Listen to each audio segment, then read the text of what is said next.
Yo, welcome back to another episode of Mailbag Mondays by the Money Matters podcast. I am your host, Jack. I've got Bill, I've got Dylan, so we're full staffed.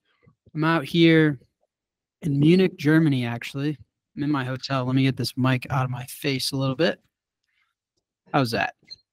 There we go. I'm on the road. I'm all throughout Europe for the next month. Looking forward to it. I just presented at the Bits and Pretzels conference here in Munich, Germany. It was the first time. I think it's the biggest technology conference in Europe or startup conference, something like that. I don't think it actually matters, but this is the first year that they had anything to do with Bitcoin. And so I flew out here, presented on what is Bitcoin. I'm excited to upload that keynote and get it out to you guys. It was really fun. Munich is crazy. This is actually also during Oktoberfest. I didn't go to Oktoberfest, but it's nuts. It's vibe. Germany's pretty cool. I'm enjoying it. And yeah, with that, I think we start with Dollar Bill. Are there any new updates to your thesis? At this point, every week, it's just get long, get paid. Is it still get long, get paid? Anything different this week than last week? Well, I mean, I'd say the main difference is we are just counting the days until the U.S. presidential election. This is a pretty remarkable. The other thing I would say, in terms of how, like my basic thing, if there's a big event that's going to dictate a market, whether it's a crop report, in this case, a presidential election. I've always there is absolutely nothing wrong with evening up and taking a look at this market with fresh eyes after we find out this is an unusual election because one of the candidates wants to fire Treasury and make some pretty substantive financial market changes. Most politicians don't even want to stick their toe in that area, right? They're more focused on things like foreign policy and the middle class or whatnot. But these we got politicians that actively want to intervene with Federal Reserve policy. There's a lot of uncertainty, and there's absolutely nothing wrong with evening up and taking a fresh look at this market in 2 months. But if you're going to try to trade your way through it, I am still trading everything from the long side on this day. On this day last year, the Dow was at 33,400. Today, over 42,000. That's a 26% increase, which sounds good unless you compare it to gold, which on September 30th last year was at $1,820. Now over 2,600. That's a 44% increase. I use the Case-Shiller to track real estate, but I don't trust it. I think it's understating, but that's up 5%. So if you're looking at asset classes up 26%, 44%, 5%, and the August CPI was up a better than expected 0.1%, that brought its year-over-year increase to 2.5%. Come on, with that type of performance across asset prices, and at only barely nudged the CPI. I mean, you're right on target. And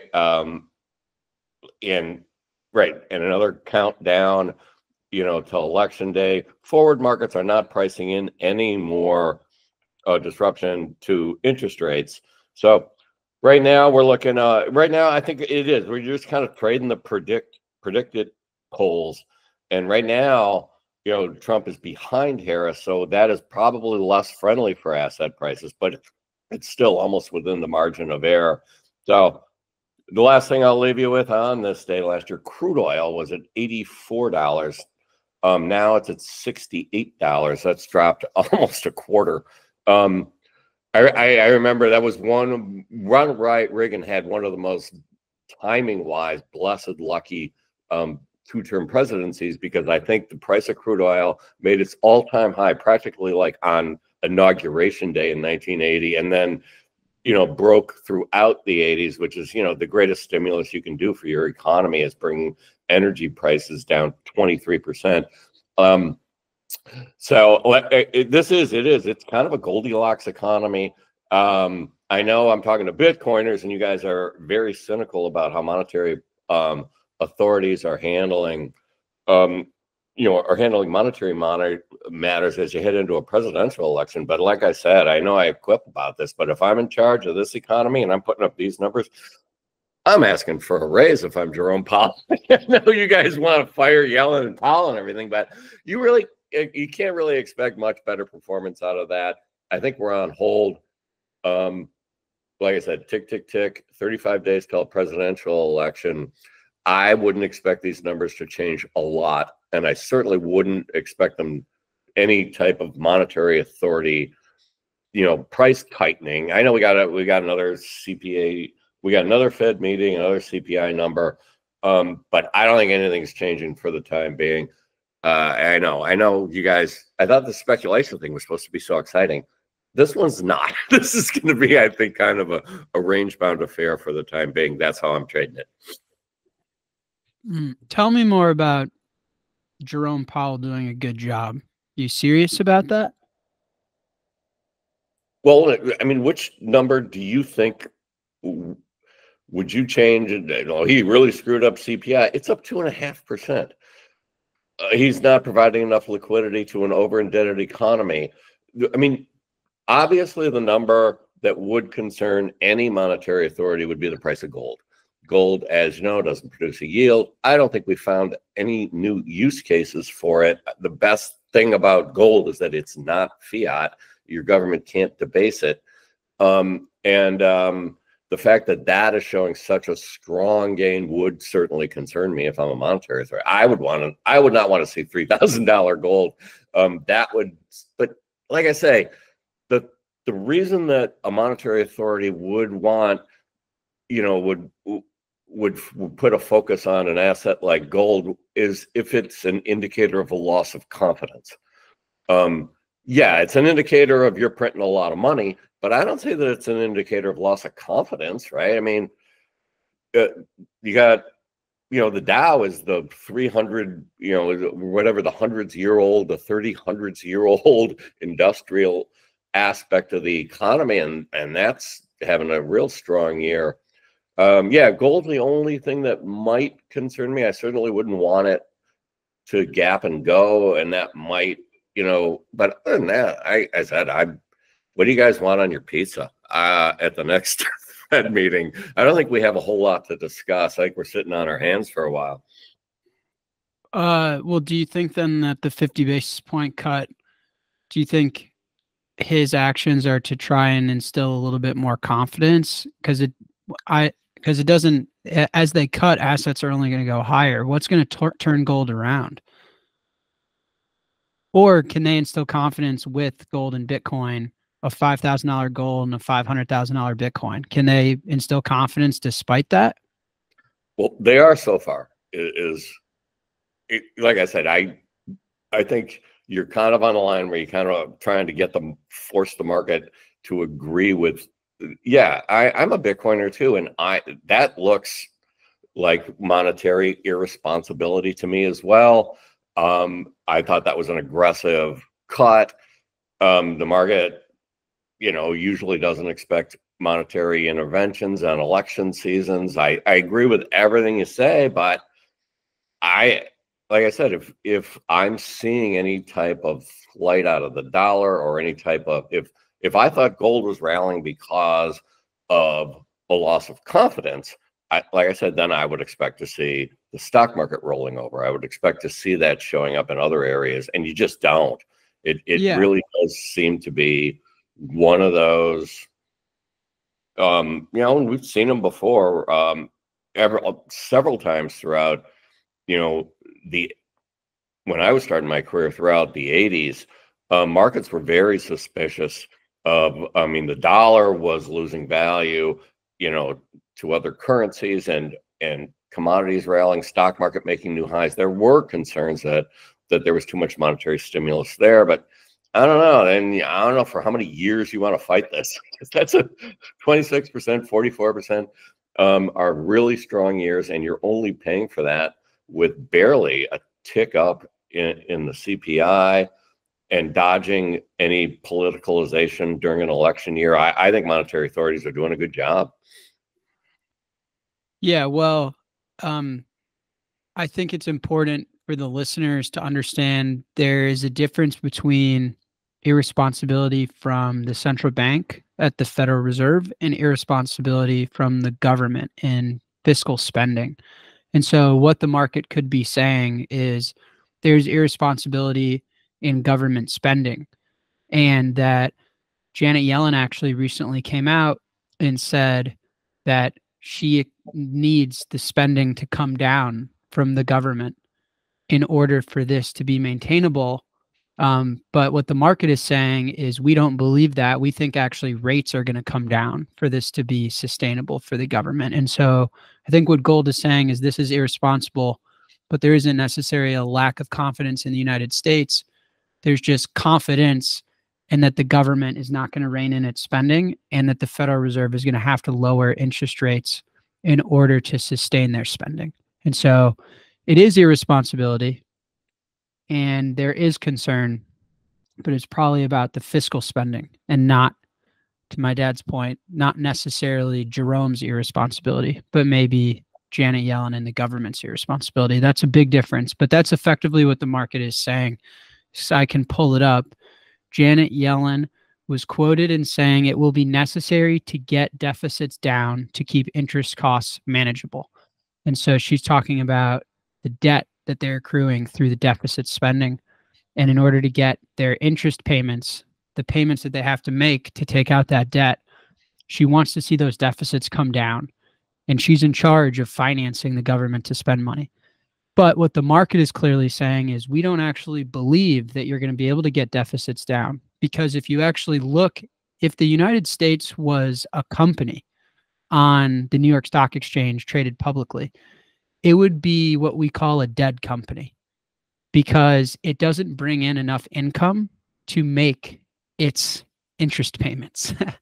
I think the United States brings in about $4 trillion of tax receipts and growth of their own, and they spend over $6 trillion. So there's around a $2 trillion deficit in spending.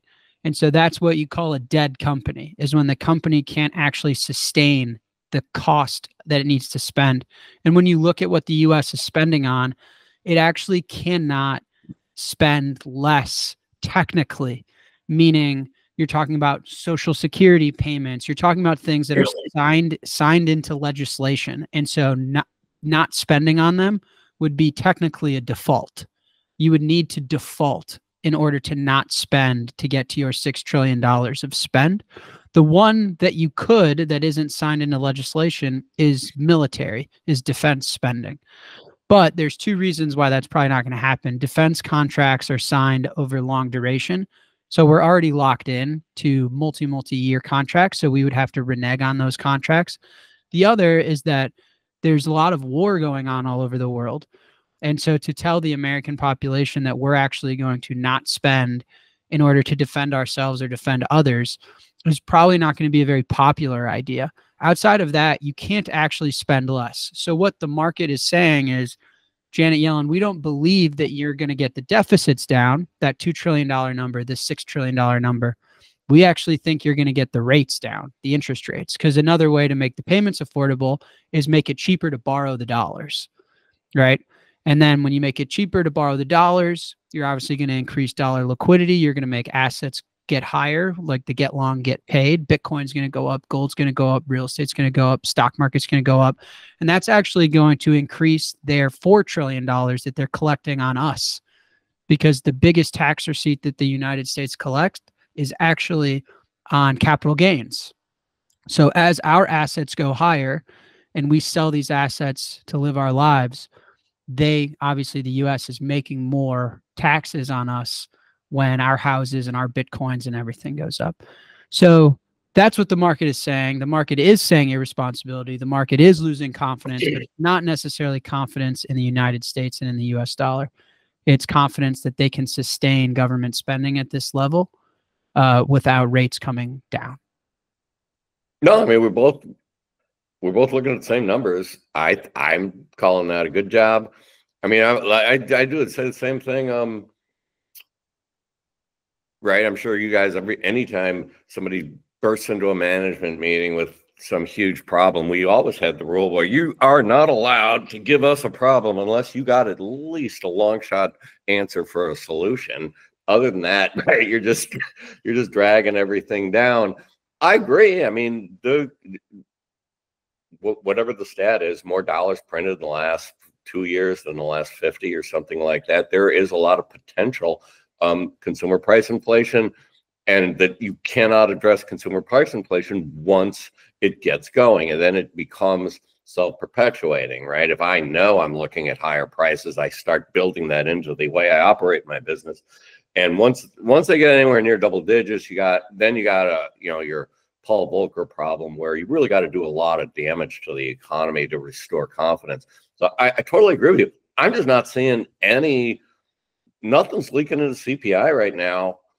And where all the monetary stimulus is going, other than gold, does seem to going productively into, that's where you want it. I mean, if I got an over indebted economy that I don't want, that the way I can fix this is right. I can put double digit, unemployment rate, but that's, if there's any other way I can fix it, if I can fix it by only subjecting the population to 2.5% year over year consumer price hikes, and I can inject enough liquidity, right, to keep this over indebted economy going. I know it's not a long-term answer, but like I said, why do you think why are overnight rates at 5% anyways? If inflation is dead in the water, I don't know. Why not 3 or 4?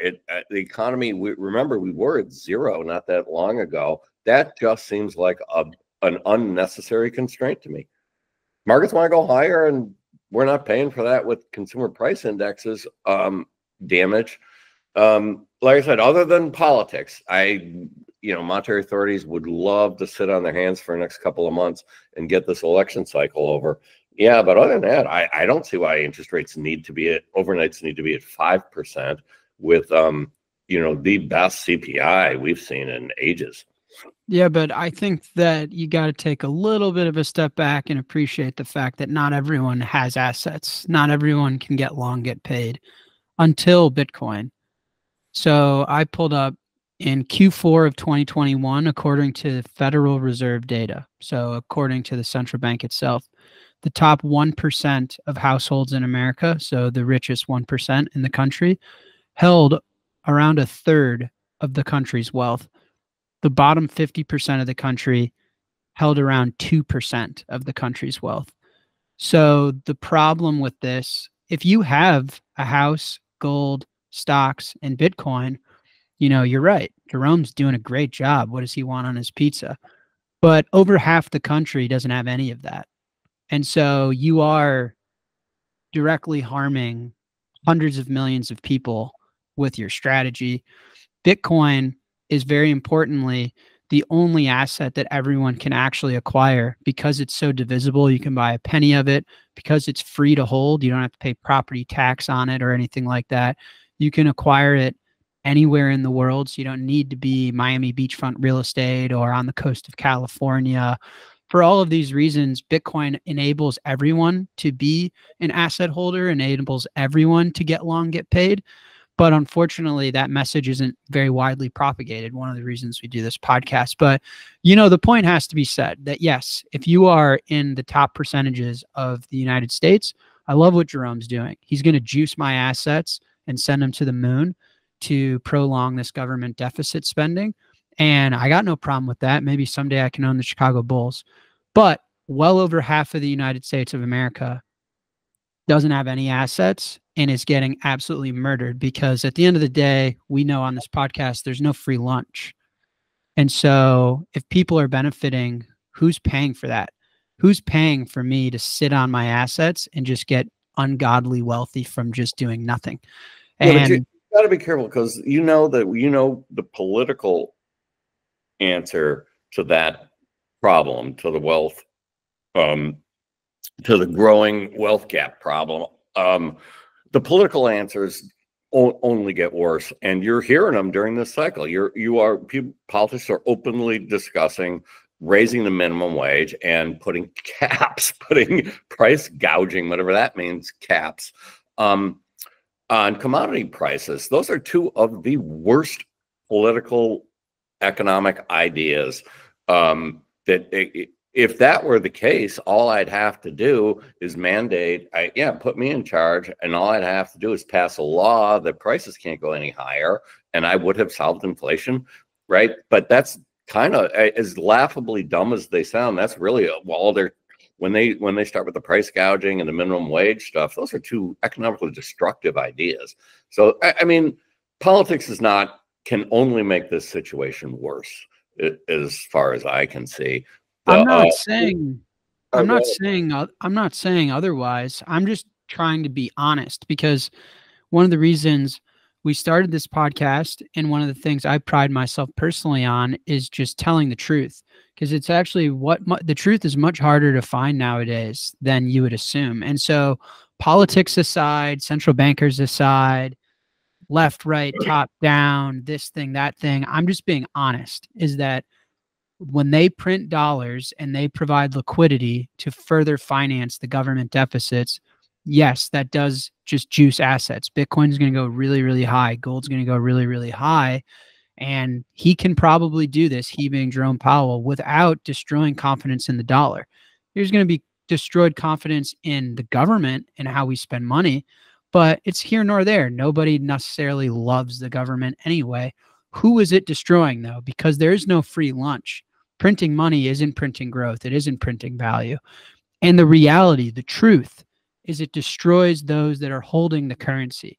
And now over half of our country literally has to hold the currency because they're that poor. Over 50% of the country holds only 2% of the wealth.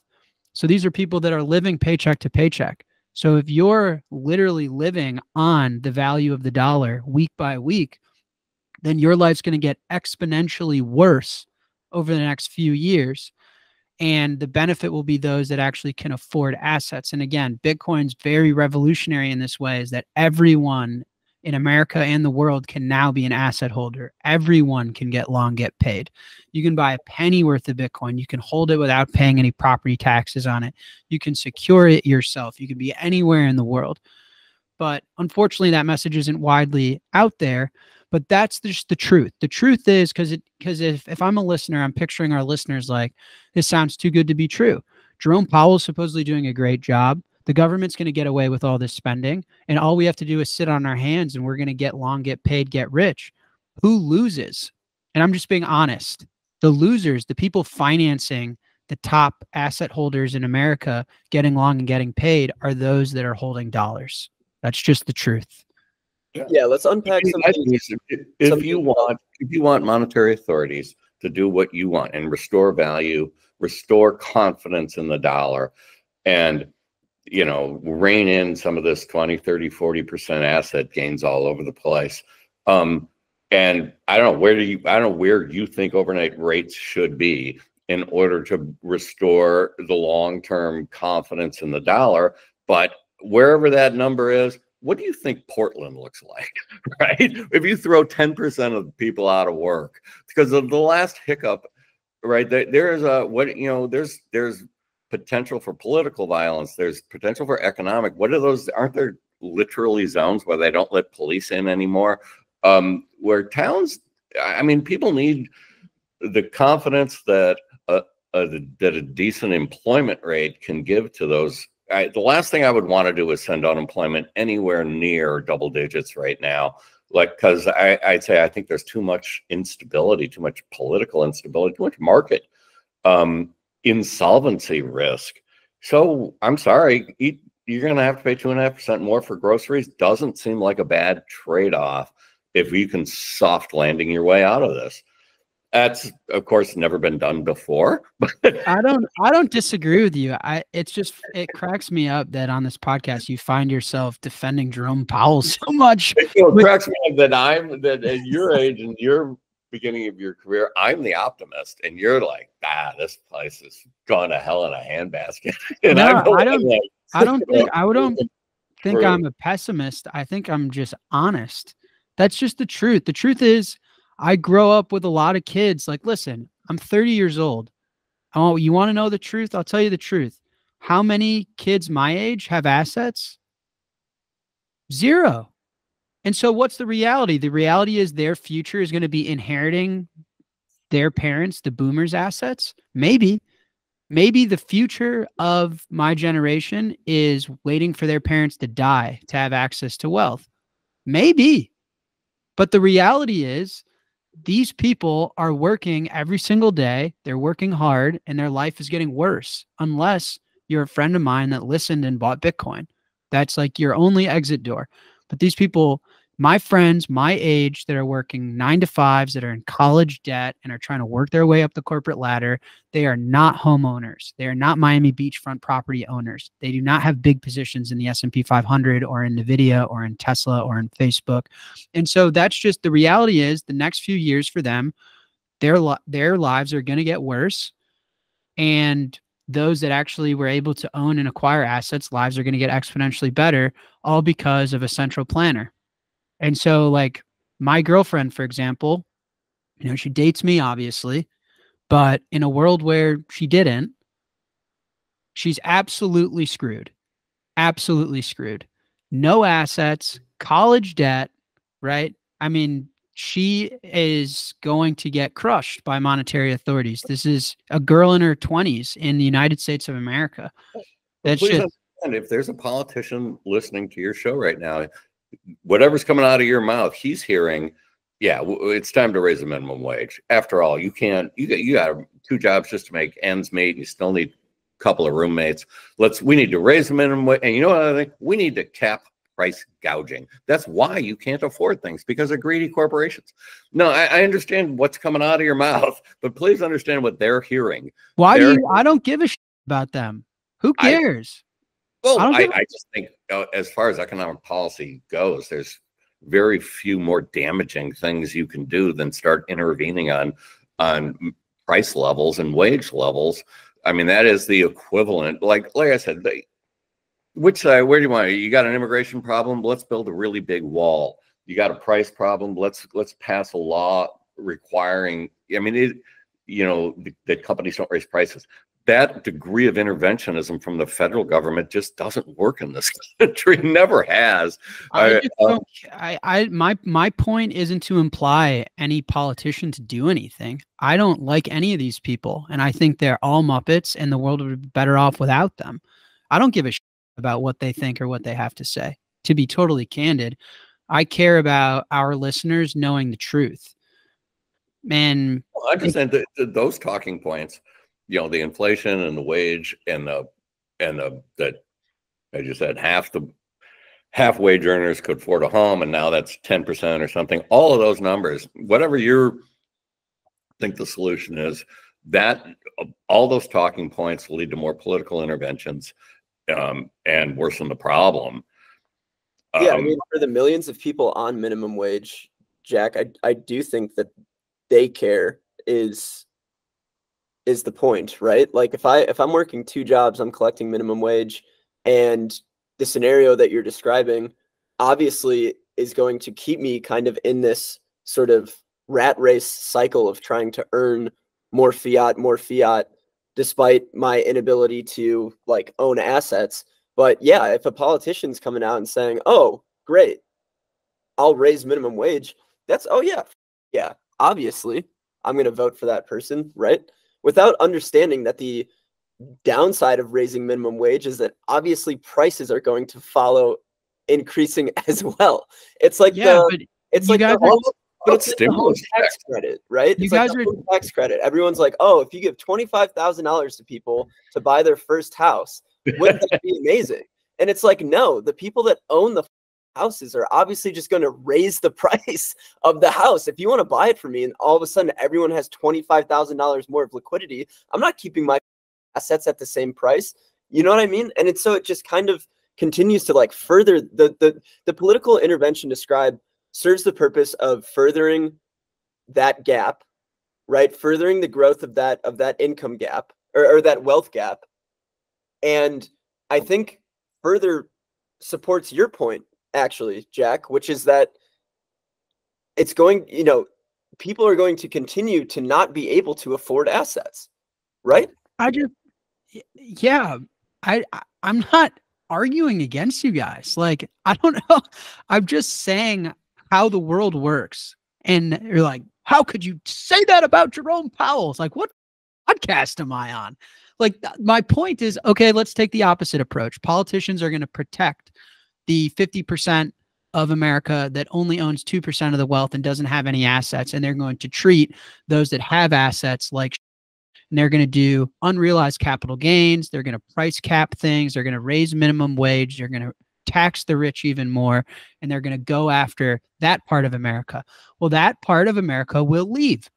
And as I went over, the U.S. government is entirely financed by their tax receipts, primarily, not entirely, but primarily. It's a very important piece. Those that are actually producing growth and producing wealth and producing value and own the assets that pay the cap gains receipts, it's an important piece of the government further financing this thing.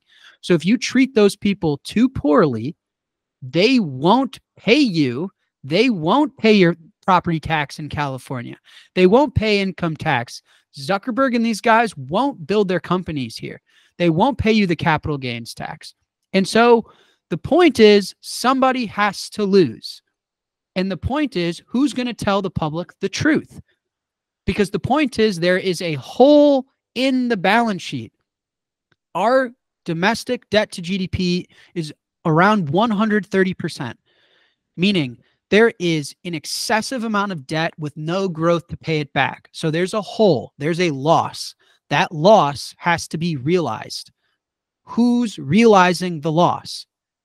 And the public deserves to know that answer. And if it becomes rich people are expected to realize the loss, I'll get on this podcast and I'll say that. But right now, what authorities are deciding in front of us is the poor average American is expected to realize this loss. That is not arguing against you guys. That is just a fact. And so if you are listening or you have people you care about, tell them to buy Bitcoin, because if you don't have assets, and if especially you don't have Bitcoin, you are expected to realize the loss. Period. Yeah, I completely agree with that. Can you remind me again, walk through the wealth stats that you brought up earlier in this podcast? Well, I have a few. The Q4 2021, according to Fed data, the top 1% of households in America held around a third of the wealth in the country. The bottom 50%, so around half of America, only has around 2% of the wealth. So that's just the wealth distortion, the wealth gap. It's also important to know that around 95% of the wealth in America is held in assets, and only around 5% of the wealth in America is actually held in cash or cash equivalent. So a savings account, a checkings account, physical cash in your underwear drawer. And so you can tell that half the country is the one holding the actual cash, and the top of the country is the one that has all of the Manhattan real estate and the Miami beachfront real estate and the coastal real estate on California, and owns all of the businesses and the tech stocks and everything, and the hedge funds that own all the NVIDIA shares and everything like that. And so that's just the point. The point is, can we on this podcast do a good enough job to spread the message and say, hey, if you find yourself in the bottom 50%, which is, that's not a diss or anything, that's just maybe the reality of your life. Maybe you're younger, maybe you have college debt, maybe you're picking up a career that's more passion-based and not finance-based. You should get something else besides the dollars, because you're expected to realize the loss effectively. The United States is in too much debt. And I've said this before, there are usually two options when you're in debt. You can pay it back, but as we talked about, if you just run the numbers, the US can't afford to pay it back. So that's not an option. The second option is you can default. But as my dad says, that's also not an option. The United States cannot default, and people cannot lose confidence in the dollar and in the United States of America. The whole world will effectively fall apart. So the third option, which is unique to the US government, is that they can actually print what they owe. And so that's the only way out, unless the US is willing to default and crash the world as we know it, or if the US is miraculously able to pay it back, which every day we wake up, and not only can we not, we're not particularly close. It's becoming mathematically impossible. And so if they are going to use the third option and print the money, which is lowering interest rates, which is Janet Yellen coming up with ways to increase dollar liquidity, just more dollar liquidity, more access and credit in the system, then the people that are realizing the loss that has been created are those holding the dollars, is the bottom percentile in America. Well, not even bottom, like more than half the country now. And you can extrapolate that, and you can take that. This is a global problem. This isn't a US problem. So if it's this bad in America, literally because every country is worse off financially than we are, then it's even worse everywhere else. So it's going to be marginally worse in Europe, marginally worse in the UK, but greatly worse throughout Africa, right? Greatly worse throughout Latin America. And so there is one exit door that's accessible to all of us, no matter how much you make, no matter where you are in the world, no matter your ability to store things physically, and it's called Bitcoin. And that's, to me, like the global exit door. But, what gets lost in these presidential debates and in the mainstream media is there is a loss that has to be realized. And nobody is admitting and saying who's expected to realize that loss, right? Because we can all sit here and say get long, get paid, but the reality is who's paying for that? Who's supporting me to get long and get paid? And it's the poor people that are living paycheck to paycheck or think that they've got 10 grand in a savings account and that's how they should be responsibly saving up for a rainy day fund. It's those people.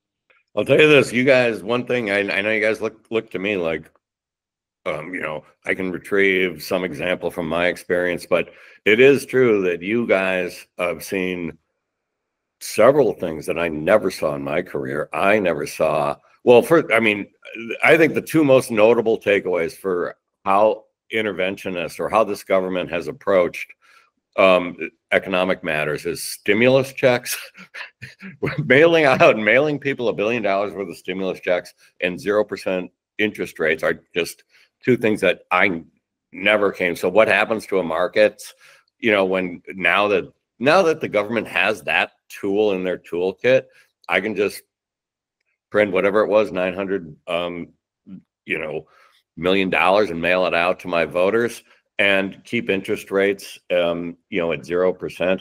Are, how that follows what, like I said, the most concerning thing to me, right, would be the spiking in asset prices, but I'm not sure I'd do anything about it either. There's been no downside consequences to it right now.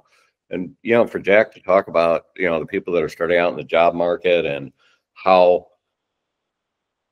this policy is probably driving assets out of their reach, things like home ownership and retirement and stuff. That's a long-term argument. I think the market's far more focused on election years and upcoming, Fed policy. I don't see a lot of stress anywhere right now. Yeah, I think it's also, I don't disagree with your comments on Jerome. I do think it's interesting. I think we are going from, it seems like after 2008, the Fed is in charge and they were the one calling the shots and held really responsible for injecting so much liquidity, bailing out the financial system. And this time it does seem a lot more fiscal. Like, to your point, I don't know what Jerome Powell was supposed to do. He's got the worst job in the world. There's no way for him to win. And given his circumstances, he is doing a pretty good job so far. And I agree with that. I think we're entering this era where, Lynn Alden calls it fiscal dominance, where is it now the U.S. Treasury and the U.S. government's spending is actually the thing that needs to be held responsible and not necessarily the Federal Reserve. The Federal Reserve is doing the best it can. It's really the government that is going to be the one we look towards. And are they going to keep spending are they going to keep finding dollar liquidity for themselves to sustain? And the Fed, you know, people are going to pay attention to what Jerome Powell says at quarterly meetings and such, but over like the high level and the long term, it doesn't actually matter, because Jerome Powell is going to be stuck in a rock and a hard place no matter what if the government keeps this up. Which kind of brings me to my question for you, Dad, is at this point, because then if I'm a listener, I'm like, okay, well, that makes sense. Well, now let's pay attention to see if the government can start spending less. And I think the practical answer to that is no, they absolutely can't. It might be too far gone in what people call a debt spiral, where if you've got so much debt, the only way to sustain the debt you've already created is to print money to finance your interest payments, which creates more debt, which then creates more printed money, and you're too far gone. And it's past the point in which you can turn it around.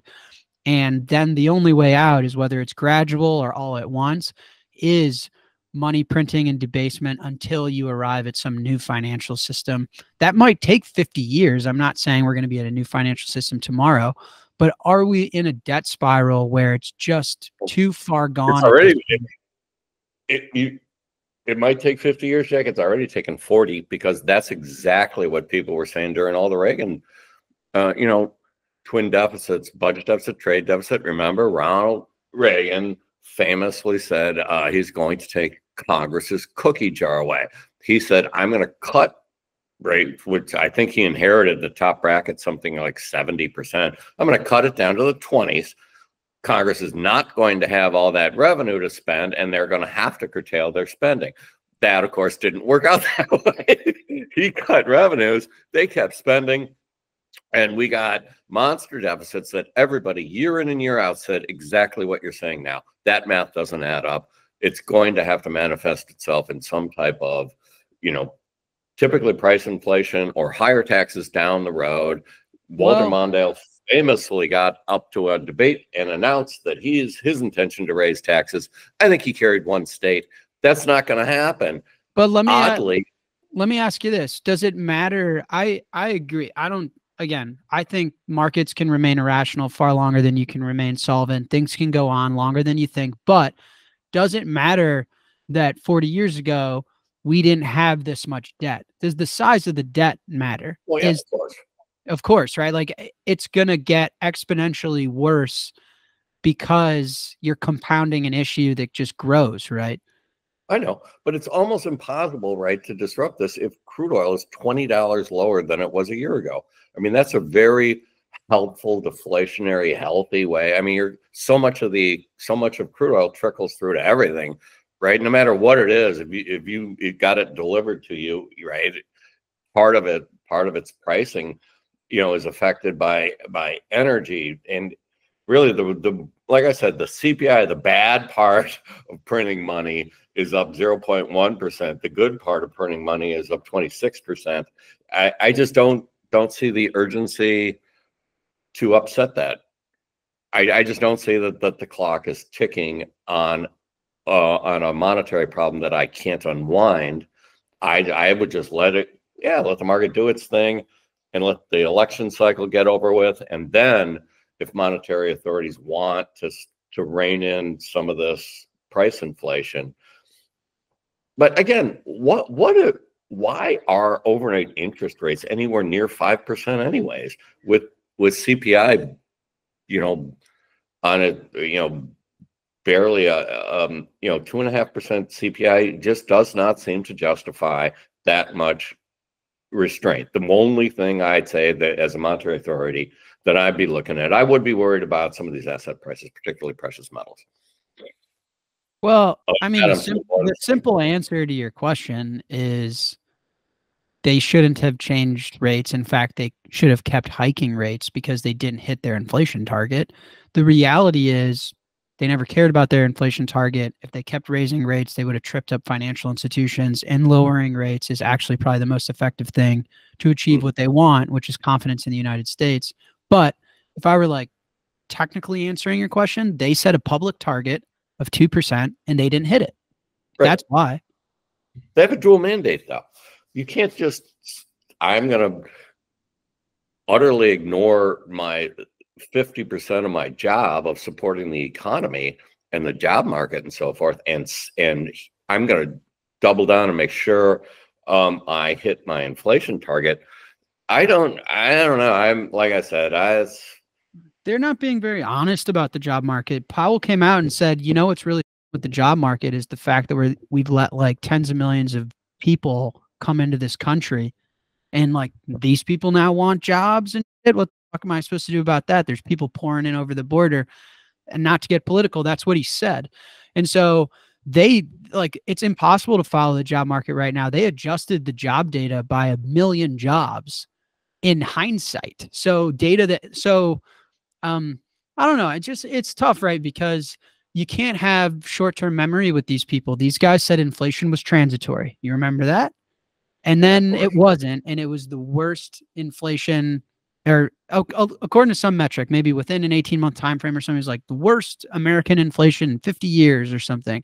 And then he comes out and said it wasn't transitory. I'm really sorry about that. I messed that one up. Tell you what, I got a 2% target. I'm going to hit it for you guys. And he didn't hit it.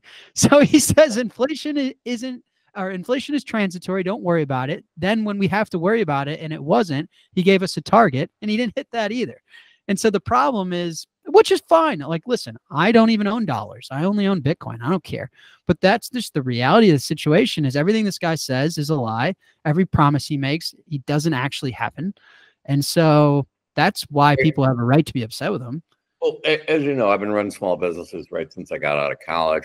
The Department of Labor has never asked me how many people I'm hiring, what my hiring intentions are, and how much I'm paying them or not. That number is a blind guess. The only way that you get those periodic benchmark reconciliation of all this economic data that you can actually put any faith in is at least quarterly and typically annually, right? We need to see tax filings. We need to see new business formation filings, telephone surveys to try to get a read on the labor market, or like you say, CPI, where it seems almost politicized about which commodities they're using or not.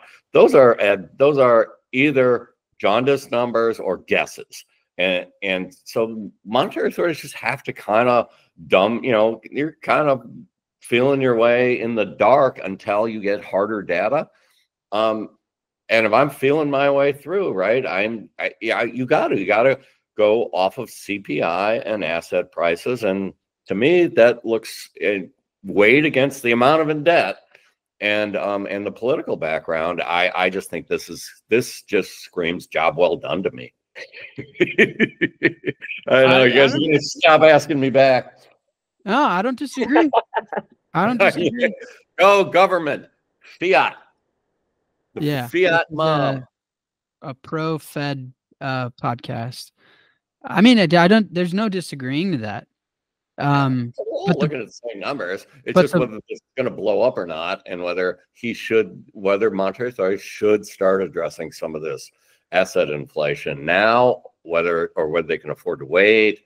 I'm sitting on my hands right now. I don't want to politicize anything, and like I said, I don't see any reason to. There's no stress on that board other than the price of gold. Yeah, I mean, the takeaway is just the job that the Fed is in. There's no winning.